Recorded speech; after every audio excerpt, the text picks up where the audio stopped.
Hello friend, आज आमे पापड़ के पानी रे पकामा और पापड़टा झटपट हो जावा 5 मिनट रे। आउ ई रेसिपीटा टेस्टी भी लगबा, जल्दी भी बनी पारबा। तो आमे सेटा केनता बनामा चालून वीडियोटा देखुन। तो आमे वीडियोटा के स्टार्ट करमा। आमे 2 चामच बेसन नहीं जिमा, आउ लुण टिके नहीं जिमा, आउ हल्दी टिके नहीं जिमा। आउ इटा के आमे पानी दे करी मिक्स कर दमा। तो आपण माने स्वाद अनुसार लुणटा देबे आउ मिक्स करबे। तो इटा देखुन पेस्ट भली आमे पानी दे करी मिक्स कर देला। तार परे आमे कढ़ाई रे पानी दे दमा आउ पापड़ के पके दमा।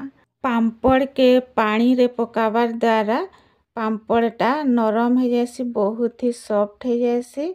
आपण माने देखि पारुथबे केते बढ़िया सॉफ्ट है छे। तो आमे पानी नु बाहर कर दमा आ गुटे थाली रे रखी दमा।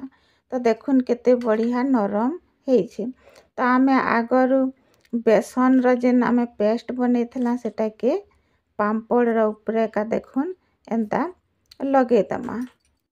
पापड़ र सबु आड़े हमर बेसन र पेस्टटा लागी जिबा हेंता हिसाबे आमे लगे दमा।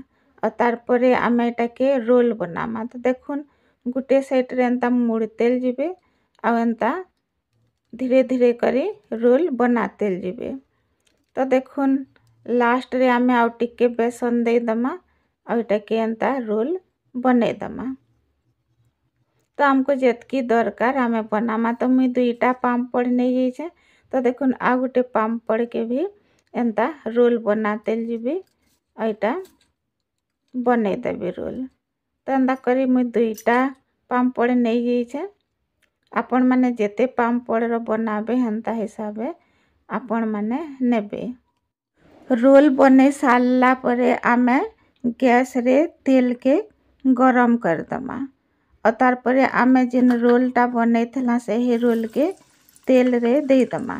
तो तेलटा भल से गरम हो जिबा। तार परे आपण माने पापड़ रोल के पकाबे। और इटा भल से आमे ब्राउन कलर हेबार लगी दमा। आपणकर घर के गेस्ट आसीछन हेले जदि किछि नाश्ता निन कि पनीपरिबा निन हेले आपण माने एंता बने करी दे पारबे। इटा आमे नाश्ता हिसाबे भी व्यवहार करी पारमा आउ आमे तरकारी हिसाबे भी व्यवहार करी पारमा भाते खाएबार लगी। तो देखुन इटा एंता भल से ब्राउन कलर हे गले आमे इटा के बाहर कर दमा। ई रेसिपीटा जे भी खाएबा ताके बहुत ही बढ़िया लगबा, टेस्ट भी लगबा और देखबार के भी सुंदर लगबा। तो देखुन आमे तेल नु बाहर कर दमा और गुटे जगह रे रखी दमा। तो देखुन एंता आमे सॉस दे कर भी खाई पारमा। एटा टिके ठंडा हेबार लई छाड़ी दमा। आउ आमे मसला देखुन सुरसो, जीरा, मिर्चा आउ अदा दे कर आमे एंता पेस्ट बनामा। और तार परे आमे टमाटर गुटे भी एंता सिझे दमा और सही टमाटर के भी आमे पेस्ट बने दमा। तो देखुन टमाटर भी पेस्ट बनी गला। तार परे आमे कढ़ाई के गैस रे गरम कर दमा आउ तेल टिके आमे दे दमा। आउ आमे जिन मसलाटा रखी थला बने कर सही मसला के आमे तेल रे दे दमा। आउ इथिका आमे हल्दी टिके दे दमा। तो जेतकी हल्दी लगबा हेंता हिसाबे आमे हल्दी के दे दमा। और एटा के भल करी आमे जिन कंचा अंश मसला रथिबाटा के टिके आमे भल से भाजी दमा। एटा भल से भाजी हे गला परे आमे टमाटर जिन पेस्ट बनेथला सहीटा के आमे इथिका लगे दमा। तो टमाटर टा आगरु सिझेई थिली और सही सिझेई थिली टा पेस्ट बने थिली टा बेसी टाइम तक नहीं लगे, जल्दी हो जिबा। तो आम एटा के भल कर मिक्स करदमा। ये रेसिपीटा बहुत ही बढ़िया झटपट बनी जाएसी। देखुन स्वाद अनुसार आमे लुण टिके देदमा। तो आमर घरे किछि पनीपरिबा नहीं थिबा हेले आमे एंता हिसाबे पांपड़ और बेसन के आमे तरकारी बनामा। तो देखुन एटा भल करी ऑयलटा टिके छाड़ी गला भलिया हे जिबा हेले आमर मसलाटा सिझी जिबा। तो देखुन एटा मसलाटा एंता भल से सिझी गला परे आमे पानी दे दमा। तो आमे जेतकी झोल बनामा हेंता हिसाबे पानीटा देमा। मसलाटा जेते बेले लगे थली सही टाइम रे लुण लगे देथली। तो मुझे जेतकी झोल रखबार कथा हेतकी हिसाबे लुणटा दे देथिले। और तार परे आमे से पानी दे साला परे टिके ढांकी दमा फुटबार लगी दमा पानी के। और आमे जेंडा पांपड़ रोल बनेथिला सेटा के आमे एंता कट कर दमा। तो देखुन एटा केतकी साइज रे एटा कट करू छे। तो एंता हिसाबे आपन बेसी मोटा नहीं करबे कि बेसी पतला नहीं करबे एंता हिसाबे कट कर देबे।